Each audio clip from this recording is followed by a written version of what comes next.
Awesome. Hi, everybody. Hello, hello. We're so happy to have you all here. Welcome, everyone. Hi, Beth. Hi, Amy. Hey, Chris.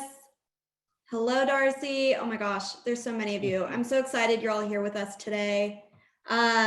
We have a lot of good stuff that we're going to cover in a very short amount of time, so we're just going to go ahead and hop right into it. We'll start with a few housekeeping things. The session will be recorded, and if you have any questions along the way, the wonderful Stephanie will be in the chat box there to answer any of those questions that you have, and we'll also have a short little Q&A session here at the end of the webinar as well. So let's kick it off. My name is Melissa Geise. For those of you who don't know me, I am the client marketing specialist here at OneDay. I was previously in a client success advisor role, so I have worked with some of our partners, specifically on the business side and the senior living side. And I'm really excited to share the experience that I have gained along the way and the knowledge that I've learned along the way as well. Adam, go ahead. Hi, my name is Adam Falcon. I am a client success advisor here with Convey. And my background has always been in client success. And, it's always been my passion to really help our clients, experience and understand the value that they receive out of producing videos and helping them grow. And I'm really excited to share some of our tips and tricks today on video quality and video message. Awesome. Let's dive into it. So I'm going to kick off this webinar here today with a poll. So let me go ahead and pull that up here. I'm going to launch this. So I'm going to pose a question to you all. Let's say you go into your OneDay app, your Convey app, you record a quick video and you watch it back. What is the first thing you look at when you watch that video back? Honest answers only. Honest answers only. There's no judgment here. I say this every time. I want honest answers here. So be real. Are you looking at how good your video looks, how good you look? Or are you thinking about the message that is being portrayed in your video and how well you portrayed that message? Honest answers only. I'm going to be honest, and I'm going to say when I watch a video back, the very first thing I'm looking at is not even my video quality, but me. I'm looking at myself. I'm like, is my hair messed up? Is my smile a little bit crooked? And you know what? I think that's totally valid. And I think it looks like from this poll that a lot of you agree. Adam, where are you at? Yeah, to be honest with you, Melissa, I am the same way. When I make my videos, I kind of always make it about me and how I look. And sometimes, I really miss the message, right? And the call to action that I'm trying to portray. And that's okay, right? We all kind of have our way of making video, but, we always want to make sure we have a good balance with, the message as well as looking good. Yeah, definitely. And we're going to get a little bit into that too, on why that may not totally be a bad thing here in just a moment. But for those of you who are really focused on that appearance of your video, we totally understand, totally resonate with you there. And we're going to talk about today how you can make sure that your video looks great without losing sight of your video's purpose and the message that you're trying to portray.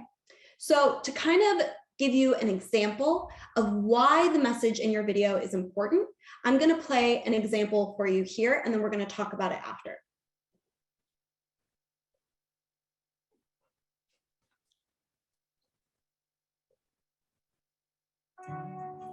Hey there, Brian. I was just thinking about you, and I was thinking about how much you would love this book. This book is so great. You would really like it, and yeah, it's beautiful. Let me show you a closer look. So this is the front of the book. And in the very beginning, you will see that there is a foreword, and there's about 15 chapters to read in total. And then at the end, you'll also find an author's note. Anyways, I hope you end up really liking this book. Maybe you get it. And if you do, let me know. Or if you have any questions, don't hesitate to reach out. So that video for me was very hard to make because I knew that I was doing something very, very wrong. But something you probably noticed when you first watched the video is, oh, it looks pretty nice. Like the lighting is pretty good. The framing set up nicely. It doesn't look bad, right? It's not a bad quality video. However, When we watched that video back, what message did you get from that video? Other than I clearly wanted Brian to read this book, but did I tell you why I wanted Brian to read this book? What about this book made me think of Brian and why specifically Brian should read this book?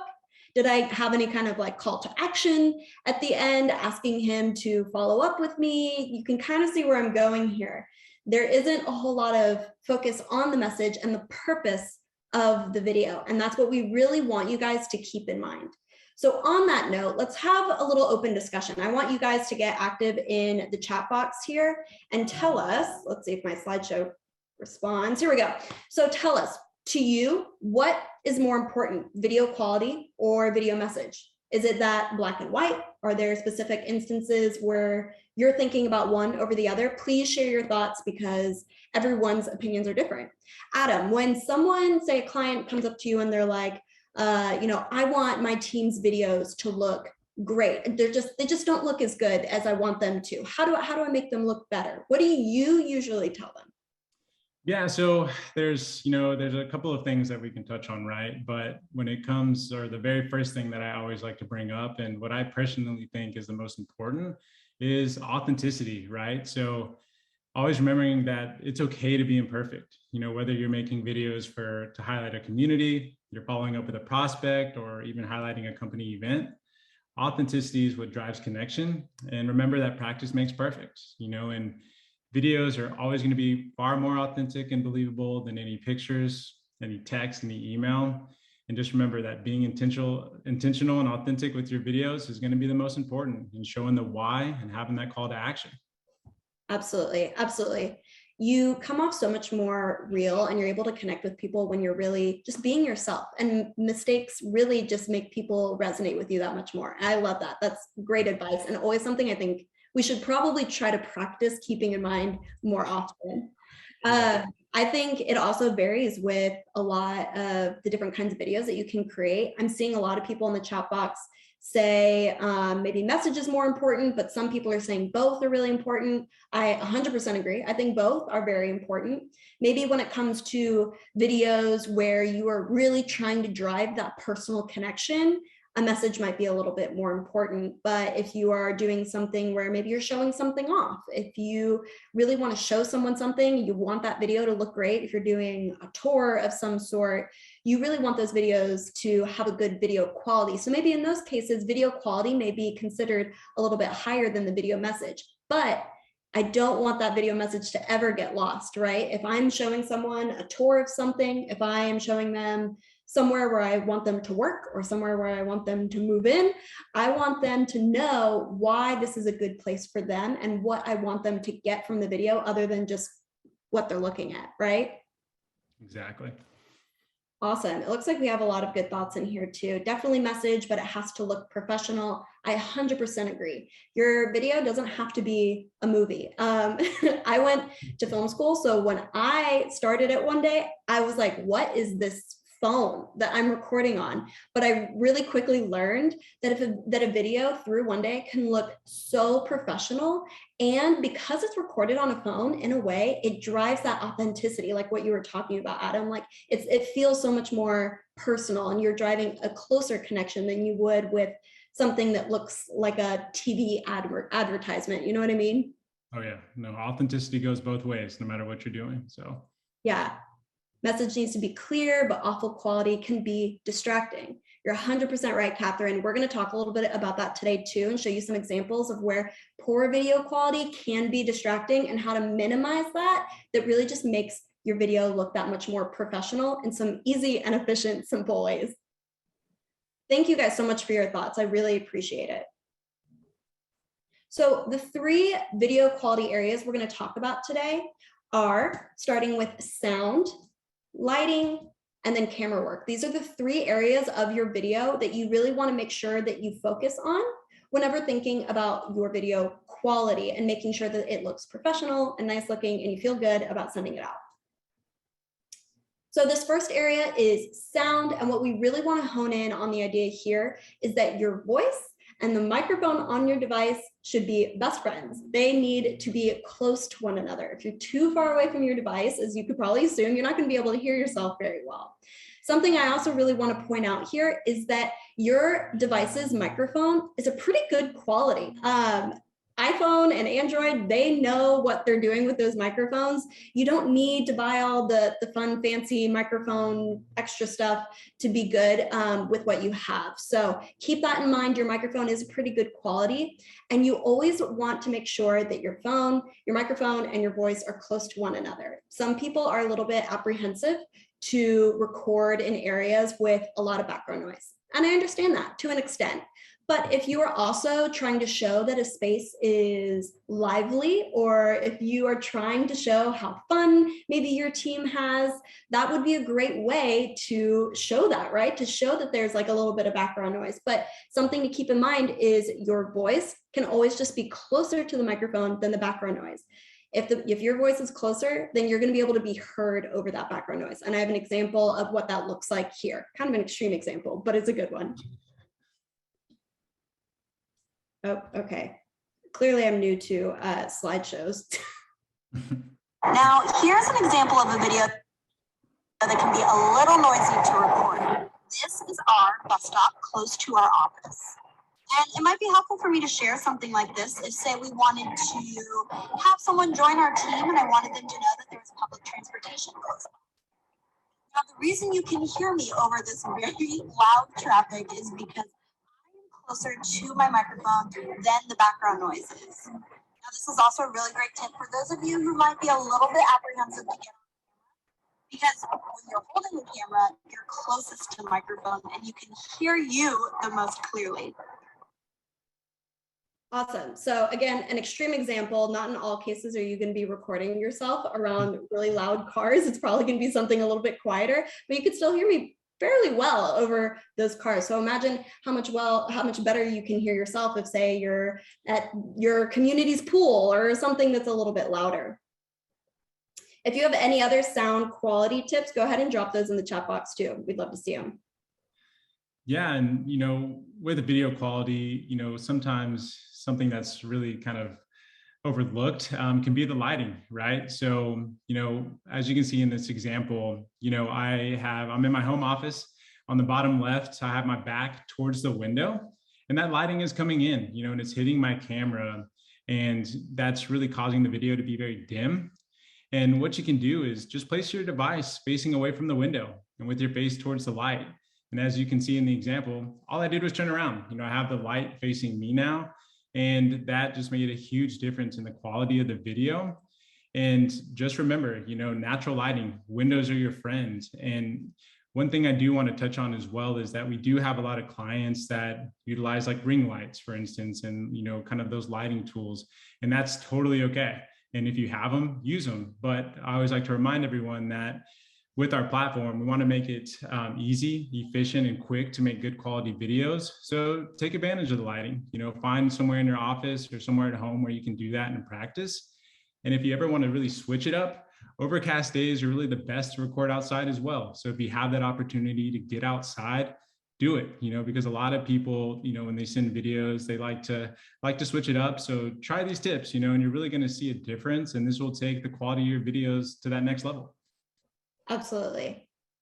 Awesome. Now, this last area that we're going to talk about is your camera work, your camera technique, and how that makes an impact as well. I'm going to go ahead and just play this video so we can watch it. It's going to show you exactly what tips I want to share with you today, and then we can talk about it a little bit after if we want. So I want to demonstrate the importance of a steady and level camera. So here you can see me recording a video in the OneDay app, and my hand probably isn't the most steady. It's probably even worse after having my espresso in the morning, but I want my camera to be much more level and steady so it's not as much of a distraction during the video. Now here I am again in the same exact space. The only difference is that I took the opportunity to pull up a chair and I placed my phone against a windowsill. Looks great, looks professional and polished, so much more than a distracting kind of shaky hand holding the camera. And on top of that, I placed it on a windowsill, so the lighting looks great. Now, something to keep in mind here is that you may have to run up and start the camera or run up and stop the camera whenever you're recording your video of yourself. Lucky enough for you, OneDay offers a trimming feature where you can go in and trim out the very beginning and the very end of your video clip so that you don't have to include that part. Makes it look that much more polished. Now I want to take this opportunity to show you guys the importance of slow and steady camera movements. For this example, let's say I just kind of want to show you a little tour of this room that I'm in.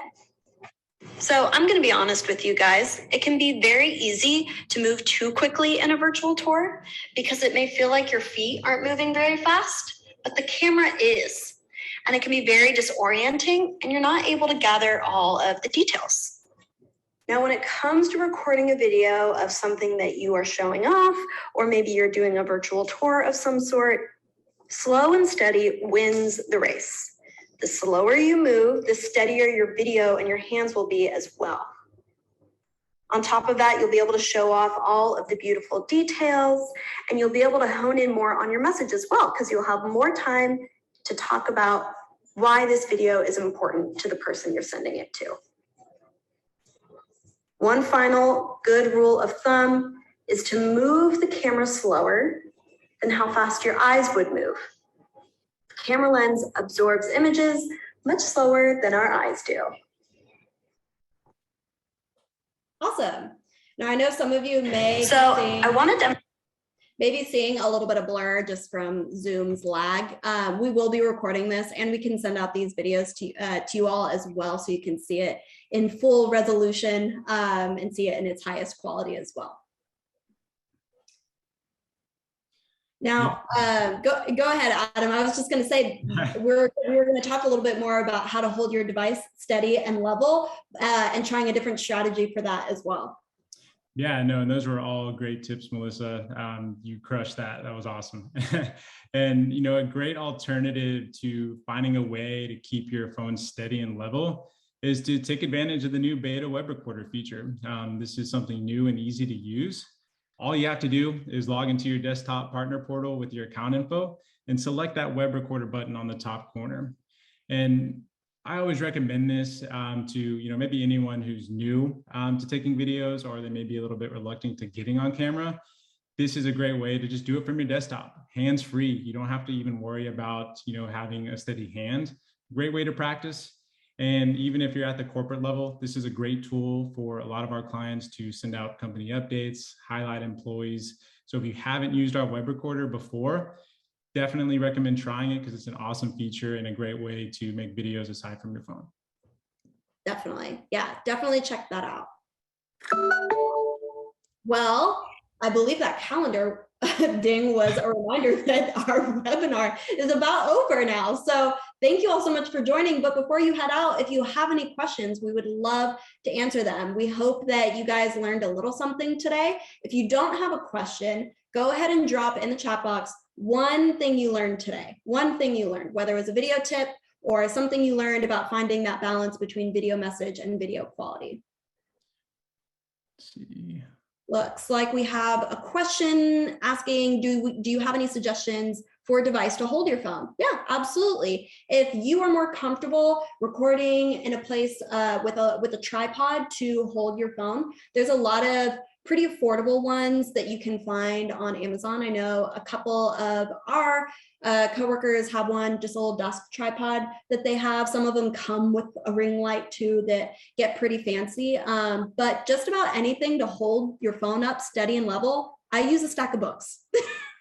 And it works just as good. Anything that's going to hold your phone up steady and level is a quick and easy way to up your video quality there. Oh yeah, we have a lot of slow and steadies, so that is awesome. And Mary, windows are your friend. Take advantage of them if you have them. Love it. Okay, Adam, someone asked, do you recommend getting a selfie stick? I do and I don't. You know, like I said, these aren't tools that you need. You know, like I said, practice makes perfect. Practice with your hands, and you're going to find that it's a lot easier than you think. You know, but if you have a selfie stick and if you want to highlight things behind you, if you're in an apartment or you're highlighting a community, selfie sticks do work great, but it's not a must. But they are fairly cheap. If you want to try it, it's definitely something that can up your game, but not needed. Yeah. And I would argue almost kind of like how I showed in that video, if your hand is shaky even if your hand is shaky holding a selfie stick, your hand is still shaky. So yeah, it takes practice, and it's not always necessary, but yeah, I love the idea. Awesome. Well, thank you guys so much for joining us. It sounds like you guys learned a lot, which I love. If you ever have any other questions, feel free to reach out. We will be sending out this recording afterwards, and we can't wait to see what you create. Awesome. Thank you, everyone. Bye, everyone. Thank you. Take care.